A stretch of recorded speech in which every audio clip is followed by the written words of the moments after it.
Olá, meu nome é Hindenburg e no episódio de hoje nós vamos tratar de uma questão que ela pode parecer ingênua, e de fato talvez até ela seja, mas ela envolve algumas complexidades, algumas sutilezas, né? Tem uma questão que a Tamara me mostrou de um print, que eu achei que poderia dar um vídeo interessante, né? Ela sugeriu e achei que realmente é bem interessante, que é uma pergunta assim, se o Sol está no espaço, por que o espaço não é claro, né? Tem questões que estão relacionadas a esse tema, que são mais tradicionais, mais antigas, o paradoxo de Olbers, né, que tem um artigo no qual eu comento e apresento uma proposta de solução para o paradoxo de Olbers, que é diferente das tradicionais, e possivelmente a solução mais correta, inclusive. É uma abordagem mais analítica do que científica, né? Então tem a minha solução do paradoxo de Olbers, mas não é sobre isso que eu vou tratar aqui. A questão é, quando a luz... tem outro vídeo que eu já comentei sobre o James Webb, que acho que já dá até para deduzir, né? Quem assistiu aquele vídeo inteiro já deve saber qual é o motivo pelo qual o espaço não é claro. Na verdade, o espaço é transparente, né? Um dos motivos é esse. O outro motivo é que a luz, ela vai... Quando você tem uma fonte de luz que não seja colimada, o que é colimada? É quando os raios estão paralelos, né? Estão seguindo na mesma direção. Se você tem uma fonte colimada, um laser, por exemplo, ele é quase perfeitamente colimado. Ele forma um ângulo sólido de 0,01 grau, né? Às vezes menos de 0,01 grau. Então é um feixe muito estreito, né? O ângulo de dispersão da luz no laser é um ângulo muito agudo, quase paralelo. Os feixes são quase paralelos, mas não exatamente paralelos. Então, quando você não tem raios perfeitamente paralelos, que eles estão abertos, formando um ângulo, a quantidade de luz que foi emitida é a mesma. Imagina uma mangueira, né, que você aperta uma mangueira e você vai espirrar água. Se você espirrar água da maneira como ela sai na mangueira, ela vai sair aquele feixe de mais ou menos meia polegada, né? Não sei qual é o diâmetro de uma mangueira, mas vai sair aquele feixe de água com aquela espessura. A quantidade de água, o fluxo de água, vai ser o mesmo. Se você aperta, ou se você coloca uma ponta, um ponteiro na mangueira, um chuveirinho, né, que divide essa água em vários feixes, espalha essa água, a quantidade de água vai ser aproximadamente a mesma. Talvez está sendo um pouco menor, porque como tem um obstáculo no caminho, ele vai exigir uma pressão maior da água para que ela saia. Consequentemente, vai reduzir um pouco o fluxo. Embora ele reduza o fluxo, ele vai aumentar a área que essa água vai alcançar. Então ela vai cobrir uma área maior e vai se espalhando. Se você prestar atenção na medida em que ela se espalha, quanto mais longe está da origem da mangueira, menor é a concentração de gotículas por unidade de área. Então, próximo aqui da saída do chuveirinho, você tem aqui uma área, vamos supor que seja aqui desse tamanho mais ou menos, vamos supor que tenha 100 furos, né? 100 furinhos no chuveirinho, e você tem aqui. Então, você vai ter aquele fluxo de água, vai ter 100... sei lá qual vai ser a vazão, não vamos considerar a vazão, vamos considerar por gotas de água, né? Você tem 100 gotas de água passando por uma área que vamos dizer aqui que seja 10 centímetros quadrados. Não é isso, mas vamos supor que seja. Então você tem 100 gotas por 10 centímetros quadrados. Quando você se afasta, ele vai alargando, né, aquela quantidade de água. A quantidade de água é a mesma, ele não aumenta a quantidade de água, ele só aumenta o espaçamento entre os feixes, né, entre aqueles esguichinhos de água. Então, a quantidade de gotas de água por unidade de área diminui, porque você aumentou a área, mas a quantidade total de água é a mesma. Consequentemente, você vai ter menos água por unidade de área. É que no caso da água, ela vai fazer um arco de parábola e vai cair no chão. Ela não vai seguir em trajetória indefinidamente. Mas se aquele jato de água continuasse indefinidamente, ele continuaria se abrindo. E a concentração iria ficando cada vez menor. À medida que vai se afastando, né, você continuaria com aquelas mesmas 100 gotinhas, os mesmos 100 feixes de água, só que o espaçamento entre esses feixes ficaria cada vez maior. Ou seja, a concentração de água por unidade de área ficaria cada vez menor. A luz é exatamente a mesma coisa, né? Não é exatamente, mas é aproximadamente a mesma coisa. Essencialmente, é o mesmo processo. Então, você tem os raios de luz, né, os fótons, eles vão, à medida que você se afasta da fonte de luz, eles vão se abrindo e alcançando uma área, a mesma quantidade de luz, alcançando uma área cada vez maior, se distribuindo sobre uma área cada vez maior, né? O fluxo energético vai ficando cada vez menor. O fluxo energético é a quantidade de luz por unidade de área. Então, se você se afasta, ele está formando um ângulo sólido, né? Um cone, ele vai abrindo. Por isso que quando você vai a uma distância muito longa, né, você vai ter uma sensibilidade muito menor, uma quantidade muito menor de luz por unidade de área. Quando nós olhamos para as estrelas distantes, por exemplo, elas parecem ter um brilho menor, elas parecem, de fato, ter um brilho menor, mas embora a luminosidade não seja necessariamente menor, o brilho é menor porque a quantidade de luz que está chegando aqui na área do nosso olho, da nossa pupila, quando está dilatada, tem mais ou menos 7 milímetros de diâmetro. Quando ela está contraída, tem mais ou menos 1 milímetro. Né? Uma pupila normal. Né? Tem pessoas que têm pupila que tem 8 milímetros, 9 milímetros. Então varia um pouco. Tem outros que têm 4 milímetros, 6 milímetros.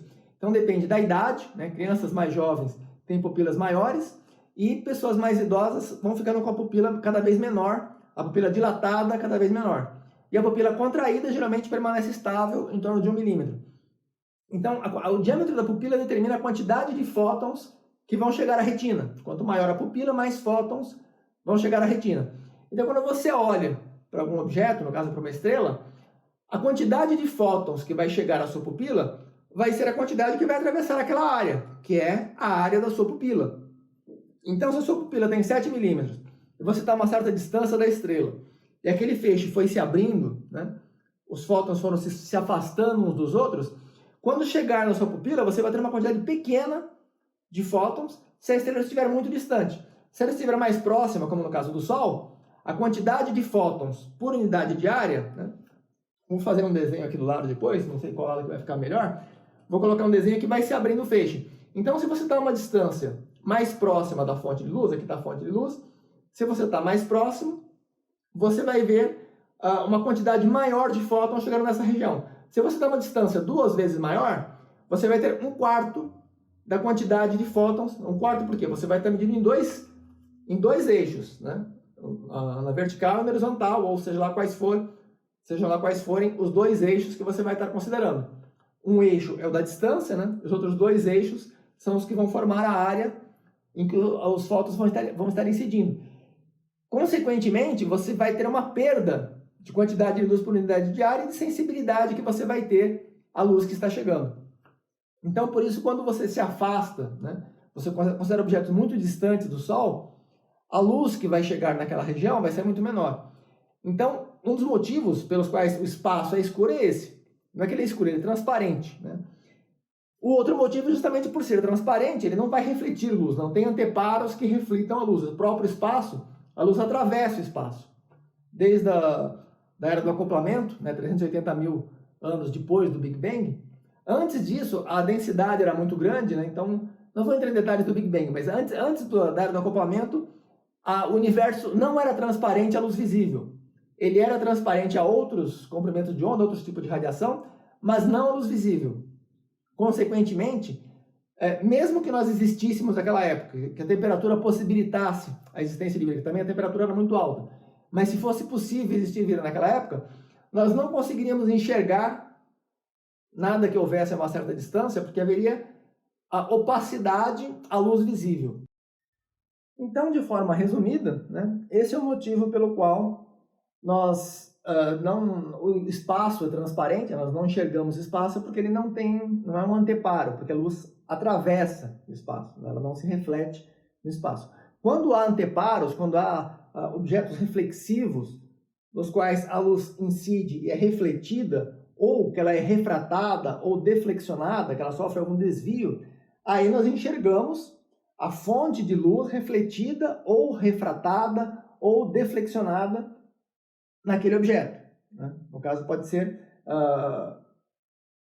No caso, tem uma situação na qual o próprio espaço pode fazer o desvio, que é quando tem lentes gravitacionais. Aí o próprio espaço sofre uma curvatura que vai provocar uma deflexão. Né?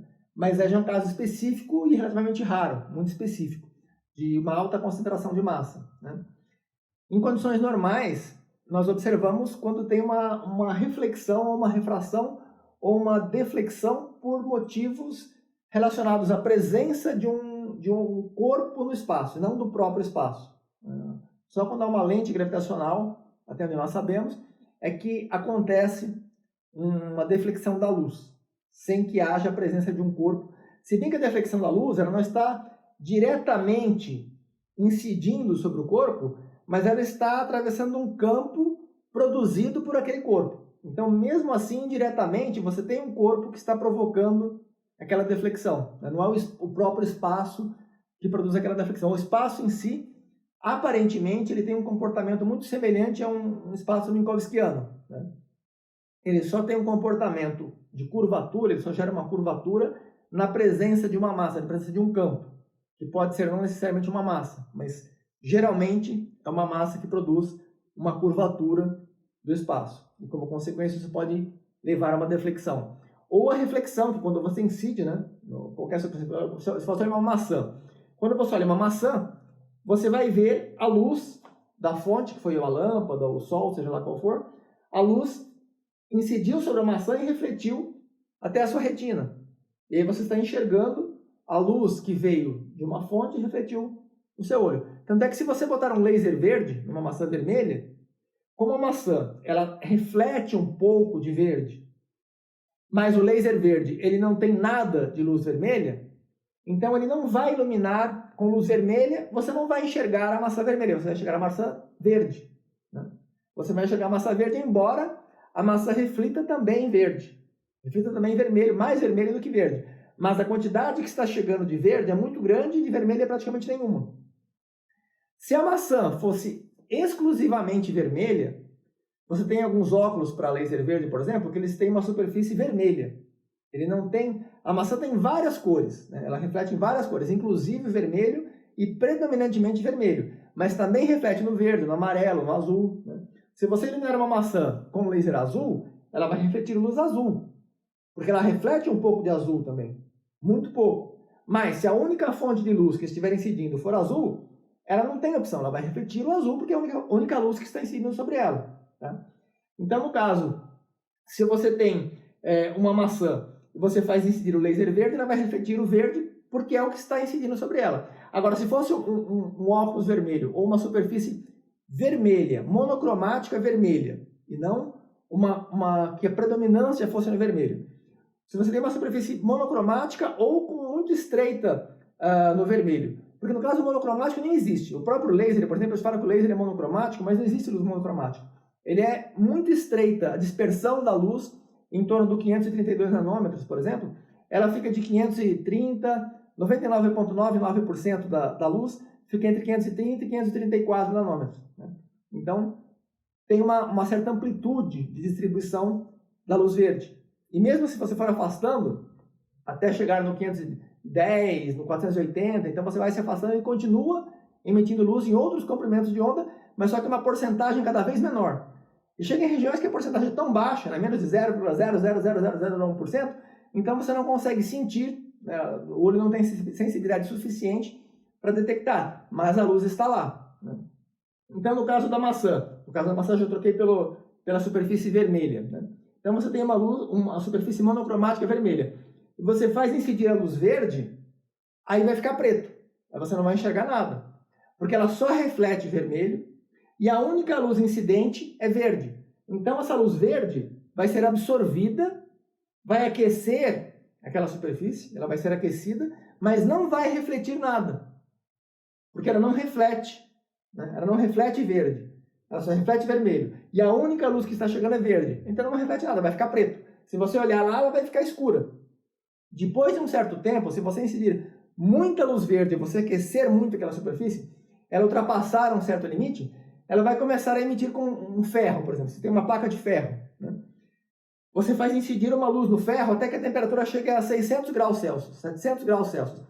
Ela vai começar a emitir uma luz alaranjada, marrom, né? Uma luz avermelhada, porque está ficando incandescente. Ele está gerando uma incandescência. A temperatura ficou tão alta. Primeiro ele começa a emitir no infravermelho, a uns 20 graus Celsius, ele já está emitindo no infravermelho. Menos que isso, ele já está emitindo em infravermelho. Quando ele chega a 500, 600 graus Celsius, ele já começa a emitir luz visível vermelha. Mas só que aí ele não está emitindo pelo fato de que o objeto, de que ele reflete luz vermelha. Ele está gerando luz vermelha pelo calor. O calor está produzindo uma luz vermelha. Se você continuar aquecendo, ele vai emitir luz amarela, depois verde, depois azul, né? Então, à medida que você vai aquecendo, ele vai emitindo luz de outros comprimentos de onda, independentemente da cor que ele reflete, porque já não está sendo um processo de reflexão, está sendo uma radiação de corpo negro, né? Então, o processo muda. Ele está emitindo luz, ele já não está mais refletindo. Ele sofreu um aquecimento, esse aquecimento vai excitar os elétrons, né? Vai haver processos físicos e químicos que vão gerar essa emissão de luz, já não é mais uma reflexão, tá? Então, por isso é que, quando você observa um objeto no espaço, ou qualquer região, quando se fala no espaço, é sempre importante ter noção de que nós estamos no espaço, né? Como é que se a pessoa vai ao espaço é escuro? Não, aqui é o espaço, nós estamos imersos, nós fazemos parte do espaço, né? Você tem regiões muito acima das camadas mais elevadas da atmosfera da Terra, né? Você tem regiões acima de 99,99% da massa atmosférica. Isso não quer dizer que aqui não seja espaço. Lá é um espaço, pode ser chamado de espaço sideral, né? Espaço sideral, na verdade, eu não sei se seria, no caso, porque está dentro do sistema solar. Então, o espaço sideral seria fora do sistema solar. E também não existe uma interface definida que separa. Até aqui é sistema solar, daqui para cá não é. Não existe uma definição clara, né? Um separador, um delimitador, até aqui uma fronteira, né? Até aqui sistema solar, daqui para cá não. É uma região nebulosa, não muito bem estabelecida. É um gradiente, né? Não é bem um gradiente. No caso das galáxias é um gradiente. No caso do sistema solar é que não existe um critério muito bem estabelecido que determine até onde vai o sistema solar. Se considera que provavelmente até a nuvem de Oort é sistema solar, mas nem se sabe qual é a distância dessa nuvem de Oort. E essa nuvem de Oort, se ela existir de fato, e provavelmente existe, ela é constituída por muitos cometas. Então, alguns estão a certas distâncias, outros eles não ficam a distâncias constantes, né? Então, o sistema solar ele seria uma bolha que fica se movimentando e mudando de tamanho o tempo todo, né? Então, não é muito bem definido o que é o sistema solar. E, assim, é razoavelmente bem definido o que representa mais de 99,999% da massa do sistema solar, que seria o Sol e os planetas, né? O Sol representa 99,9% da massa. Se somar também os planetas, representa 99,9999% da massa do sistema solar. Aí você tem outros objetos, né? Mas aí que tá, se você considerar em termos de distância é muito maior do que os limites da órbita de Netuno ou da órbita de Plutão. Agora, se você considera em termos de massa, é mais fácil de determinar quais são os componentes principais que representam a maior parte do momento angular, né, a maior parte da massa do sistema solar. Enfim, é basicamente isso, né? Então, essa questão de por que o espaço não é escuro se o Sol está no espaço, é porque o espaço você tem que ter anteparos para refletir, e o espaço é transparente, a luz passa através do espaço. Então, se você olha na direção do Sol, a luz que veio do Sol vai chegar no seu olho. Se você tem um anteparo que reflete, por exemplo, a Lua, né? A luz do Sol bate na Lua, a Lua reflete no seu olho, você vai enxergar a luz do Sol que está sendo refletida na superfície da Lua. Lembrando que isso só acontece porque o Sol emite em muitos comprimentos de onda diferentes, a Lua reflete em muitos comprimentos de onda diferentes, e há uma intersecção entre a faixa que a luz reflete, que é a luz refletida pela Lua, e a faixa que é emitida pelo Sol. Se não houvesse essa intersecção, como no caso que eu citei de um anteparo vermelho e um laser verde, você não veria nada. Mesmo você tendo um laser muito intenso, né, que está incidindo sobre uma superfície vermelha de alta refletividade, de 95% de albedo no vermelho, essa luz vai bater lá e não vai refletir porque ele não reflete verde.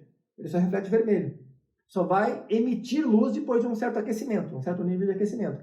E vai emitir no infravermelho, mas o nosso olho não tem sensibilidade ao infravermelho, né? Alguns pássaros enxergam infravermelho.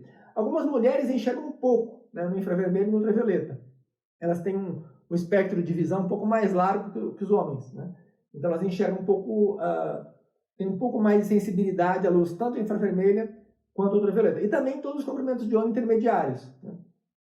Então é basicamente essa situação, né? Para que você consiga enxergar alguma coisa, é necessário que o seu olho tenha sensibilidade à luz que está sendo emitida e refletida, que o refletor ele esteja refletindo num comprimento de onda compatível com o emissor, que a quantidade de luz que está chegando ao refletor e a quantidade de luz que chegou ao olho, que foi refletida e chegou ao olho, seria suficiente para impressionar a retina, né, para impressionar os cones e bastonetes que constituem a retina. Se você não tiver esse processo, você não tem como sentir que houve a presença de luz ali. É como se você... um pernilongo, por exemplo. Geralmente o pernilongo senta no seu corpo e você não sente. Você sente depois que ele picou. Mas ele é tão leve que quando ele senta no seu corpo, a sua sensibilidade, o seu tato, né, a sensibilidade da sua pele, não é suficiente para você perceber que um animal pousou no seu corpo. Talvez um pernilongo você até perceba, mas tem animais, tem partículas que são tão pequenas que você não percebe. Um vírus, por exemplo, uma bactéria, né? Você não percebe se uma bactéria ou um ácaro, né? Um ácaro já é suficientemente pequeno e leve, para que um ácaro que cai na sua pele você não sente. Você não tem sensibilidade suficiente. Ele caiu ali, mas a sua sensibilidade, né, não é suficiente para isso. A mesma coisa no caso do seu olho. Você pode receber uma quantidade tão pequena de luz que o seu olho não consegue detectar. Ou você pode receber um comprimento de onda diferente daquele que cobre o espectro da sensibilidade do olho. É isso. Agradeço a todos pela atenção e até breve, se Deus quiser.